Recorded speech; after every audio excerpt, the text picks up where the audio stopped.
Hey everyone, and welcome back for another deep dive.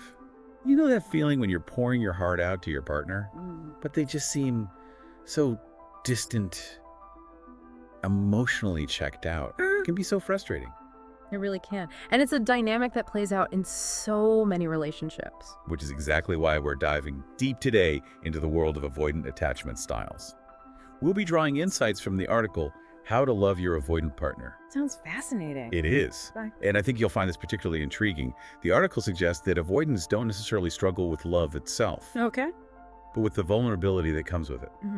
Interesting take. So we're not talking about a lack of love, but a fear of getting too close. Exactly. And to really understand this, Mhm. we need to deconstruct the avoidant mindset.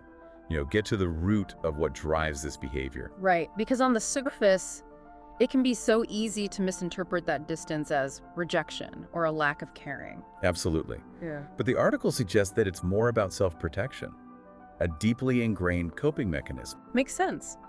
When you think about it, these avoidant tendencies often stem from early experiences where emotional intimacy felt unsafe or chaotic. So they've learned to protect themselves by keeping some distance, Exactly. And they crave that sense of control over their emotional world. which can be pretty overwhelming for them, right? Absolutely. So it's crucial to remember their distance is not a reflection of you or your worth. It's their way of regulating their own emotions. Okay, so we're starting to decode the avoidant mindset a bit. But how do we navigate expressing love in a way that doesn't send them running for the hills? You know what I mean? Right, because our natural instinct is often to shower our partner with affection reassurance. Exactly. But the article suggests those traditional expressions of love might not be the best approach here. You're spot on. Those grand gestures, the constant need for validation, it can actually feel suffocating to someone with an avoidant attachment style. I can see that. They might see it as a threat to their independence, that sense of autonomy they value so much. So showering them with affection might actually backfire? It could, because for them, love is about choice, not obligation. So we need to find ways to make them feel safe and in control, even within the relationship. Precisely. The article gives this great example. An avoidant partner might prefer fixing something broken as a way to show love, Instead, rather than offering verbal affirmations. wow, that's interesting. Right, because it's their way of expressing care without feeling emotionally exposed. Which can be really uncomfortable for them. Absolutely. That's a really practical way to look at it. It's about understanding their unique way of expressing love and responding in kind. I'm starting to see how important it is to speak their language. Now, I'm curious about those times when avoidant partners pull away. Something I know a lot of people struggle with. Yeah, it's one of the most common pain points in these relationships. Because it's so easy to fall into that trap of chasing after them, Yeah. demanding explanations, or trying to force a connection when they do this. And that's where things get really tricky, because that kind of behavior only reinforces their fear of being overwhelmed. And pushes them further away. Exactly. Remember, this withdrawal is often a self-regulation mechanism for them. It takes a lot of energy to be emotionally engaged. So they need those periods of solitude to recharge. Precisely. It's not a punishment or a sign their feelings have changed. That's a tough one to remember when you're in the thick of it. It is. But it's crucial to understand that giving them space is not about rejecting your needs. It's about respecting theirs. It sounds like patience is a superpower when you're loving an avoidant partner. You could say that patience and the ability to communicate in a way that doesn't set off their alarm bells. Right, because the article strongly emphasizes clear, direct communication. But in a way that avoids intense emotional displays. So no dramatic confrontations or guilt trips. Exactly. The more effective approach is to focus on solutions. When you need to address an issue, do so calmly, Okay, and with the aim of finding a resolution, got it. rather than pointing fingers or placing blame. I like the example the article gave instead of accusing them of never expressing their feelings. Right. Try saying something like, I'd love to understand what you need from me so we can feel more connected in a way that works for both of us. That's a perfect example. It takes the pressure off and makes them feel heard and respected. Rather than cornered. Exactly. And it invites them into a collaborative process of finding solutions. This whole approach requires a different way of thinking. It does. It's a shift in perspective. We're Right. essentially learning the language of trust and security, Hmm. which is fundamental to any healthy relationship, but absolutely crucial when loving an avoidant partner. So how do we build that trust? It sounds like it's going to take more than just saying, I trust you. Actions speak louder than words in this case. because avoidant individuals are particularly attuned to any attempts at control or manipulation. They value authenticity and consistency. So building trust with them means keeping your promises, respecting their need for space. And avoiding those guilt trips. Yes, or emotional pressure tactics to get your needs met. So consistent, reliable actions over time are the foundation of trust with an avoidant partner. They are. They demonstrate that you are a safe and trustworthy haven, someone they can depend on without fear of judgment or rejection. This is all making so much sense. But what happens when things seem to be going well? Maybe you've even started to build that trust, and then suddenly they end the relationship. You're talking about the preemptive breakup. I guess so. It seems like a bit of a paradox. It does, but it goes back to that fear of disappointment. Avoidant individuals, often due to past experiences, anticipate that they'll eventually fall short of their partner's expectations. Even if those expectations are never explicitly stated. Right, so they break things off preemptively to avoid the pain of that perceived failure. That's a tough pattern to break. It can be. The article suggests setting clear, realistic expectations early on in the relationship. So instead of vague wishes. Use specific examples to communicate your needs. Okay. This transparency reduces their anxiety and pressure to meet some unknown, potentially impossible standard. So instead of saying something like, I just want to feel loved, you might say, it would make me feel really appreciated if we could schedule a date night once a month. Exactly. That clarity allows them to understand and meet your needs without feeling overwhelmed, or like they're constantly walking on eggshells. Which is a major trigger for them. Absolutely. This deep dive is really eye-opening. We're uncovering so much about the inner workings of the avoidant attachment style and how to navigate these complex relationship dynamics in a way that feels healthy for both partners. And I think the most important message here is that an avoidant partner's distance is not a personal attack.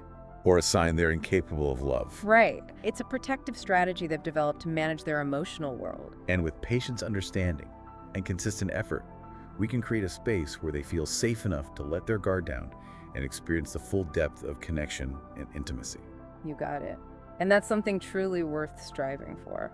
It strikes me that we've focused a lot on understanding the avoidant partner. But what of the other side of the equation?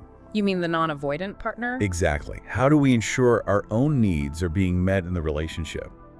It feels like a delicate balancing act, you know? It's a great point, because loving an avoidant partner doesn't mean sacrificing your own well-being or happiness. Right. So how do we find that balance? Well, first, it's crucial to remember that avoidant individuals, while they might express love differently, are still capable of deep and meaningful connection. Like their love language is acts of service, right? Often, yes. You might not get those effusive declarations of love, Right. but they'll show their love through actions. Like making sure the car is serviced or the fridge is stocked. Exactly. Those are their love letters. Practical gestures, dependability, taking care of things. It's about recognizing and appreciating those gestures for what they are. Genuine expressions of love, just delivered in a different package. It's a good reminder. It's easy to get caught up in wanting those grand gestures, but sometimes the quiet, consistent actions speak volumes. Now, another question that comes to mind is how to handle conflict. I imagine things could get tricky when one partner tends to shut down during emotional conversations. You're right. Conflict resolution requires a different approach with an avoidant partner. Remember, intense emotions or dramatic confrontations are likely to trigger their shutdown response. Okay, so maybe avoid throwing plates or storming out of the room. But seriously, how do we address issues without triggering that withdrawal? The key is to stay calm. Present your concerns in a rational, straightforward manner, and crucially give them time to process. That makes sense. I remember the article mentioned that avoidants often need more time to articulate their feelings, especially during emotionally charged conversations. Yes, that's because those intense emotions activate their instinct to detach. So patience and understanding are essential. Don't expect an immediate resolution or try to force them to express themselves before they're ready. It's almost like we need to create a safe space for them to gradually open up emotionally. But I'm wondering, how do we do that while also holding on to our own emotional boundaries and needs? It feels like a delicate dance. It is a delicate dance, and there's no one-size-fits-all answer. But a key insight from the article that can help is the power of consistency. Consistency in how we communicate, how we express our needs, how we react to their need for space. Is that what you mean? Precisely. Consistency counteracts their past experiences of unpredictable or conditional love. It shows them that you're a steady, reliable presence in their life. someone they can depend on without fearing judgment or rejection. It's like we're building a haven of security for them brick by brick, with each consistent action and interaction. That's a great analogy. And as that foundation of security grows stronger, they'll gradually feel safer to open up, be more vulnerable, and reciprocate that love and care in their own way. It's a gradual process, but it's definitely possible. As we're talking, I'm realizing how much of this comes down to understanding and respecting those differences. Absolutely. It's not about trying to fit into a mold or change who we are at our core. It's about embracing those differences and finding ways to complement each other's strengths. And it's interesting because the article mentions that avoidant individuals often have this deep-seated fear of disappointment, Oh, absolutely. which stems from past experiences where they felt they couldn't meet expectations Right. or needs. Yeah. And that fear can be a powerful driver for them, Absolutely. sometimes leading them to withdraw or even sabotage the relationship before they feel they've let the other person down. So how do we navigate that, especially when we genuinely want to express our needs and desires in the relationship? It feels like a delicate conversation to have. It can be. One of the most effective ways to address this fear is through open and honest communication. Okay. And when I say open, I mean being vulnerable enough to share your own insecurities or past experiences that might be contributing to your needs in the present. So for example, if I have a tendency to get anxious when my partner needs space, I might share that with them, explaining that it stems from a past relationship where my needs were dismissed. Right, because by sharing that vulnerability, you're creating a space for them to understand where you're coming from. And to see that my needs aren't about controlling them Right. or setting unrealistic expectations. It's about creating a safe and secure connection for both of you. That makes so much sense. It's about building empathy and understanding on both sides. Now, throughout this deep dive, we've talked a lot about the avoidant partner's perspective and needs. But I want to circle back to the non-avoidant partner for a moment. How do we, as the ones who might crave more closeness or emotional expression, take care of ourselves in these relationships? That's such an important question because loving an avoidant partner doesn't mean neglecting your own well-being or emotional needs. It's about finding a way to nurture yourself while also supporting your partner. Self-care is essential. It is, and it often starts with setting healthy boundaries. Okay, so what does that look like in practice? Well, it looks different for everyone. But let's say your partner needs a few hours of alone time after work to decompress, Okay. but you're feeling neglected or lonely during those times. A healthy boundary might be communicating that you understand their need for space, but that you'd also appreciate spending some quality time together later in the evening. So it's about finding that compromise Yes. that honors both of our needs. Exactly. And that's where assertive communication comes into play. Right. Expressing your needs clearly and respectfully without guilt or blame. It sounds like it takes a lot of self-awareness to navigate these dynamics successfully. It does. Understanding our own needs, recognizing our triggers, Hmm? and communicating effectively. Absolutely.